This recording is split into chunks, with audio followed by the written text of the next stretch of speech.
Hello guys, welcome back to this channel. In today's video, I'll be showing you how we can duplicate audio or music on InShot application.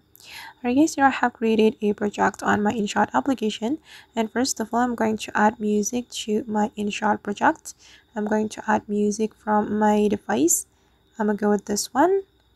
Then click on use. Okay, now the audio has been added to my InShot project, and if you want to duplicate it, the step is very simple.